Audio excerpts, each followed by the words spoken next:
Good morning student. Now I am going to discuss important question from IC analysis.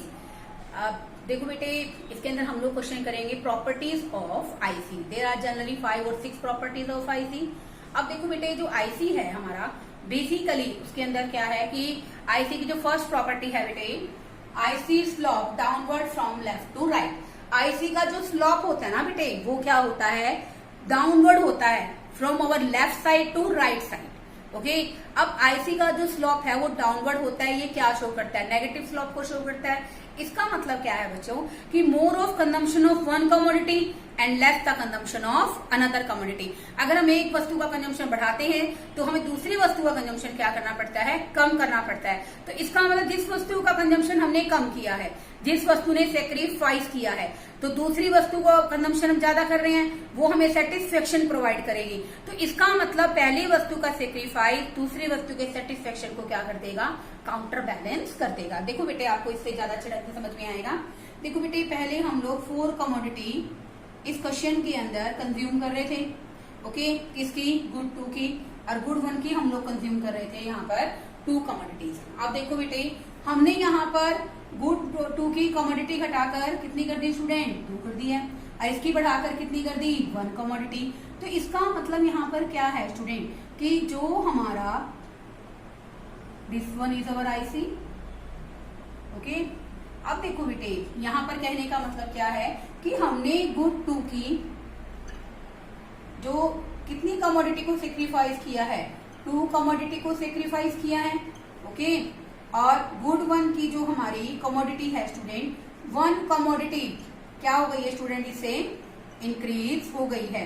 तो 1 commodity के increase होने से 2 commodity sacrifice हुई. इसका जो सेक्रीफाइस है, this will be counter balanced by the satisfaction from good 1. देखो बेटे, आपने असम्पशन में पढ़ा था मोनोटोनिक प्रेफरेंस. मोनोटोनिक प्रेफरेंस क्या होता है बच्चों, more of goods provide more satisfaction. अब देखो बेटे, अगर हमने इसकी कमोडिटी को रिड्यूस किया है तो at the same time we have to increase the consumption of good 1. So we can say that IC slope downward from left to right. Second है बच्चों हमारी प्रॉपर्टी, आईसी नेवर टचेज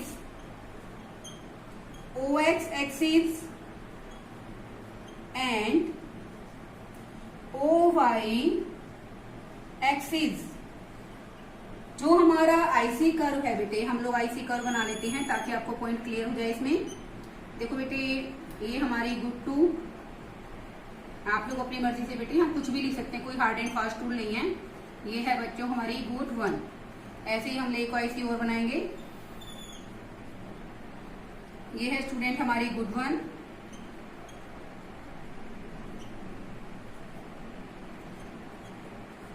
ये है good 2. Sorry, this is a good 1 and this is a good 2. अब आप बात समझिए, मैंने क्या कहा कि आईसी नेवर, कभी भी ना तो OX को टच करेगा ना OY को टच करेगा. देखो बेटे, जैसे मैंने आईसी कर्व बनाया, ओके, इसने क्या किया, OX को टच कर दिया.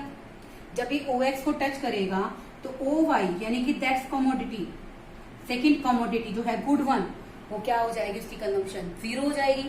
व्हेन आईसी कर्व टचेज, यहाँ पर बेटे जो हमारा आईसी कर्व है बच्चों, वो मैंने क्या कहा कि किसको टच नहीं करेगा, ना तो OX को ना OY को. इसने किसको टच किया है बेटे, OX को टच किया है. तो यहाँ पर बेटे इस केस के अंदर बेसिकली क्या होगा, यहाँ पर OX को टच करेंगे तो यानी कि गुड 2 जो है हमारी बेटे, उसका कंजम्पशन क्या हो जाएगा, 0. और अगर हम लोग बेटे यहाँ पर OX को टच करेंगे, यहाँ हमने किसको टच कर दिया बच्चों, OX कर्व को. किससे टच कर दिया, OY कर्व से. आईसी को हमने यहाँ पर बच्चों टच कर दिया. किसको टच कर दिया है, OY को. तो बेटे इस कंडीशन में OX की कंजम्पशन क्या हो जाएगी, 0. यानी कि OX पर क्या दिखा रहे हैं, गुड 1, तो गुड 1 की कंजम्पशन क्या हो गई, 0. तो बेटे हमारा पॉइंट क्या है कि IC never touches OX axis as well as the OY axis. तो अगर ये OX को टच करेगा बेटे ठीक है ना। तो यहाँ पर गुड टू की कंजम्पशन क्या हो गई 0। इफ आईसी टचेज OY, अगर वो OY को टच करेगा तो गुड 1 की कंजम्पशन क्या हो जाएगी बच्चों, यहाँ पर जिसको भी टच करेगा ना उसके एडजेसेंट साइड पे कंजम्पशन क्या हो जाएगी बच्चों 0। और जबकि हमारी आईसी की कंजम्पशन क्या है कि IC is the combination of two goods, so we can say that our IC curve basically ना तो OX को टच करेंगे ना ही OY को टच करेंगे। Our third property is IC never intersect each other. IC कभी भी एक दूसरे को नहीं काटते हैं। If they cut each other then we get inconsistent result. हमें जो रिजल्ट मिलेंगे वो असंगत होंगे, गलत होंगे। देखो बेटे मैं आपको बना के दिखाती हूँ। देखिए यहाँ पर हम लोग ले रहे हैं बच्चों गुड 1,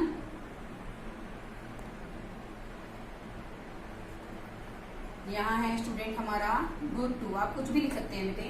तो देखो बेटे this one is IC1 and this is also IC, this is IC2, they cut each other at a point of A, okay।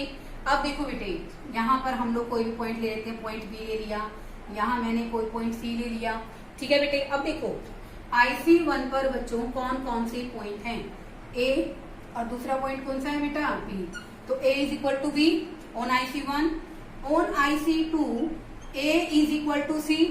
ये जो C पॉइंट है किस पर है बच्चों IC2 पर, और जो हमारा B पॉइंट है बेटा वो कहाँ है IC1 पर। So we can see that A is equal to B is equal to C, but it is not justifiable. Why? Because the satisfaction from C is greater than satisfaction from B, okay. तो इसका मतलब क्या है बेटे, तो B और C से मिलने वाली सेटिस्फेक्शन क्या है बेटे, डिफरेंट है। B से सेटिस्फेक्शन हमें कम मिलेगी, नो डाउट हम लोग पहले से कम गुड्स खरीद पाएंगे, ओके। और जबकि हम लोग अगर C से खरीदते हैं तो नो डाउट हमें गुड्स क्या मिलेगी ज्यादा। तो it means more goods provide more satisfaction, so we can see that IC never intersect each other, okay. Next assumption next लेंगे बेटे हम लोग इसमें। फोर्थ जो बेटे हमारी प्रॉपर्टीज है, higher the IC higher the level of satisfaction, higher the level of satisfaction। अब देखिए बच्चों यहाँ पे हम लोग यहाँ पर गुड एक्स ले लेते हैं, OX Y, यहाँ पर हमने ले लिया स्टूडेंट गुड Y। अब देखो बेटे this one is IC1, this one is IC2, this one is IC3 and this one is IC4। सबसे पहली बात मैंने क्या लिखा, higher the IC higher the level of satisfaction. जितने ज्यादा आईसी कर ऊंचे होंगे, ये ऊंचे जा रहे हैं ना, हाई जा रहे हैं, ठीक है, उतना ही ज्यादा हमें सेटिस्फेक्शन मिलती है। क्योंकि बेटे जितना ज्यादा आईसी ऊपर जाएगा उतना ही ज्यादा गुड्स और सर्विस का कंजम्पशन बढ़ेगा, ओके, उतना ही ज्यादा हमें क्या मिलेगा, सेटिस्फेक्शन मिलेगा। It means you can say that the satisfaction from IC2, जो IC से हमें क्या मिल रही है 2 से सेटिस्फेक्शन मिल रही है, that is greater than IC1, then the satisfaction from IC3 is greater than IC2, then the satisfaction from IC4 is greater than IC3. So we can say that IC4 gets provide more satisfaction comparable to IC3, IC2 and IC1. So we can say that higher the IC, higher the level of satisfaction. Next assumption है that is IC is convex to the point of origin. It means the slope of, ये क्या show कर रहा है, it means IC slope downward. IC का जो slope क्या है स्टूडेंट, डिक्लाइन हो रहा है, डाउनवर्ड है। अब बात आती है कि हमारा आईसी क्यों डिक्लाइन होता है, तो बेटे इसका एक ही रीजन है बेटे, डिक्लाइनिंग MRS, ठीक है ना। अब स्टूडेंट क्वेश्चन अराइज होता है हमारे माइंड में, कि एमआरएस क्या है। तो देखो बेटे, एमआरएस का मीनिंग यहां पर है marginal rate of substitution. Marginal rate of substitution, ये मार्जिनल रेट ऑफ सब्स्टिट्यूशन का मीनिंग क्या होता है बेटे? ये वो रेट है at that rate consumer is willing to sacrifice Y commodity for every additional unit of X commodity.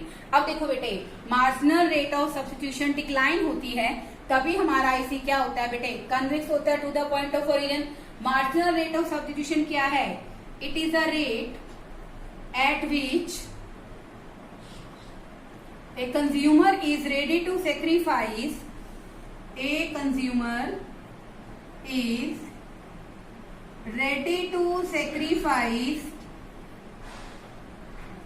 Y commodity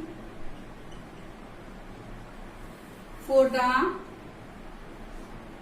consumption of every additional unit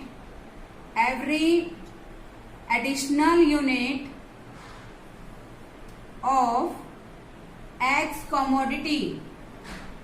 इसका मतलब बेटे मार्जिनल रेट ऑफ सब्स्टिट्यूशन वो रेट है जिस पर एक कंज्यूमर वाई कमोडिटी को sacrifice करने के लिए तैयार होता है for every additional unit of X commodity. सरल भाषा में अगर हम बात करें तो मार्जिनल रेट ऑफ सब्स्टिट्यूशन क्या है? जिसके अंदर बेटे एक कंज्यूमर बिल्कुल तैयार है वाई वस्तु को सेक्रीफाइस करने के लिए एक्स की एक वस्तु को खरीदने के लिए। ठीक है, तो बेटे हम लोग उसको क्या कहते हैं? Marginal rate of substitution. तो बेटे मैं अभी आपको डायग्रामेटिक प्रेजेंटेशन से पहले टेबुलर से समझाऊंगी कि एमआरएस डिक्लाइन होती है। देखो कैसे, जैसे हम लोग बेटे यहां पर ले लेते हैं unit of X commodity, unit of Y commodity,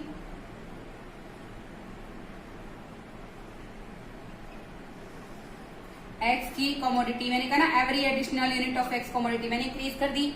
अब वाई की मैं पहले खरीद रही हूँ बस 20 यूनिट खरीद रही हूँ। अब मैंने इसको घटाकर कितना कर दिया? 15 कर दिया। अगली बार मैं इसको कम करके कितना कर दिया? 11 कर दिया। फिर कंजम्पशन इंक्रीज कर दी। उसके बाद बेसिकली मैं इसको कितना कर दूंगी? यहाँ पर 6 कर दूंगी। ठीक है ना? 11 के बाद सॉरी, वैसे आप एक चीज देखिए, मैं इससे पहले इसको कंप्लीट कराने से पहले आपको चीज बताती हूँ। देखिए बच्चों, एमआरएस का फॉर्मूला क्या होता है? Loss of Y divide by gain in X. क्या फॉर्मूला होता है बच्चों? Loss of Y gain in X. हम लोग यहाँ पर मार्जिनल रेट ऑफ सब्स्टिट्यूशन का मीनिंग क्या होता है बेटे? Loss of Y divide by gain of X. अब देखो बेटे यहाँ पर हम लोग इसका और डिक्रीज कर देंगे। अब देखो बेटे पहले तो कुछ आएगा नहीं। अब यूं देखो कि y को कितने का लॉस हुआ स्टूडेंट? 5 का। x को कितने का गेन हुआ? 1 का। तो ये क्या बन गया स्टूडेंट? 5:1। नेक्स्ट में बेटा कितने का डिफरेंस है? 4 का डिफरेंस है। यानी कि x की एक यूनिट खरीदने के लिए वो कितना सेक्रीफाइस करने के लिए तैयार है? 4 यूनिट। नेक्स्ट में बेटा उसके लिए 3 यूनिट सेक्रीफाइस करने के लिए तैयार है। नेक्स्ट में बेटा 2 यूनिट सेक्रीफाइस करने के लिए तैयार है। तो बेटे देखो हमारा marginal rate of substitution downward जा रहा है, कम हो रहा है, डिक्लाइन हो रहा है ना। इसीलिए बेटा हमारा जो एमआरएस है वो क्या हो रहा है? डिक्लाइन हो रहा है। और हमारा स्लोप ऑफ आईसी भी क्या होता है बेटे? कन्वेक्स होता है।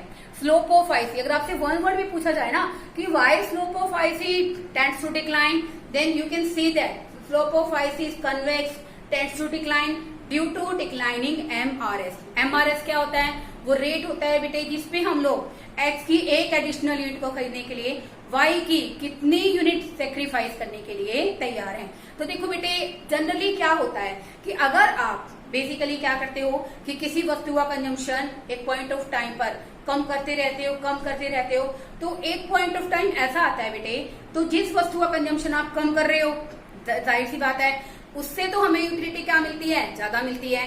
और वैसे भी आप लोगों ने पढ़ा है ना law of diminishing marginal utility, वो क्या बताता है? As more and more consumption of X commodity, जैसे यहाँ पर वाई का है, क्या एक्स का है? एक्स का है ना। As more and more consumption of one commodity then a situation must arise where क्या होगा बेटे? MUX tends to decline, it may be 0 और नेगेटिव। तो बेटे जैसे जैसे हम लोग x का कंजम्पशन बढ़ाएंगे, जैसे जैसे हम लोग x का कंजम्पशन बढ़ाएंगे, तो एक पॉइंट ऑफ टाइम के बाद इससे मिलने वाली यूटिलिटी क्या हो जाएगी बच्चों, कम हो जाएगी। तो इसलिए बेटे हम लोग y की पहले से कम यूनिट सेक्रीफाइस करने के लिए तैयार होते हैं। पहले हम लोग 5 छोड़ रहे हैं, 1 यूनिट इंक्रीज हो रही है, फिर हम लोग क्या कर रहे हैं स्टूडेंट, 4 छोड़ रहे हैं, फिर 3, फिर 2, फिर 1, आगे भी ले सकते हो आप इसको 0.5। तो इट मीन्स कहने का मतलब क्या है बेटे कि हमारा MRS क्या हो रहा है, डिक्लाइन हो रहा है। तो बेटे अगर आप ये प्रॉपर्टी डिस्कस करना चाहते हो तो आप लिख सकते हैं बेटे कि IC is convex to the point of origin, it means IC slope क्या है बच्चों, डिक्लाइन है। Why IC decline? Due to declining MRS। MRS क्यों डिक्लाइन होता है?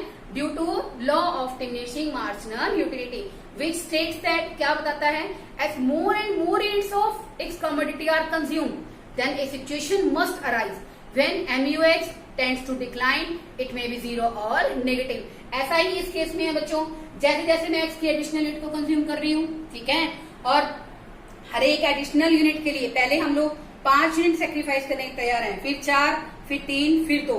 It means here MRS tends to decline। That's why IC is convex to the point of origin। इन्हीं को ही बेटे आप ड्रॉ करके बता सकते हैं या वैसे ही समझा सकते हैं। जैसे देखो इसमें यहां पर हम लोग ले लेते हैं X कमोडिटी,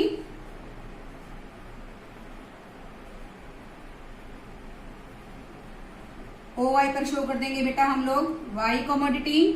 अब देखो बेटे अगर हम बात करते हैं यहां पर इस पॉइंट से, तो देखो हर बार क्या हो रहा है, ये डिक्लाइन हो रहा है। इट मीन्स अगर आप इसको बनाना चाहते हो तो देखो पहले हम लोग X की कितनी यूनिट खरीद रहे हैं, यहाँ पर एक अजम्पशन ले लो या इसके टेबल या इसका प्रेजेंटेशन है जूविश, 10 यूनिट खरीद रहे हो, इसकी आप लोग 2 खरीद रहे हो। पहले आप सेक्रीफाइस करते हैं, आप सीधा 6 पे आ गए, इसकी केवल कितनी बढ़ती है, 1 यूनिट बढ़ रही है, ओके। फिर आप धीरे धीरे और पहले आपने 4 का सेक्रीफाइस किया, अब आप 3 का सेक्रीफाइस कर रहे हो, अब आप 3 पे आ गए हो, इसकी फिर भी कितनी बढ़ रही है, बेसिकली 1 यूनिट इंक्रीज हो रही है।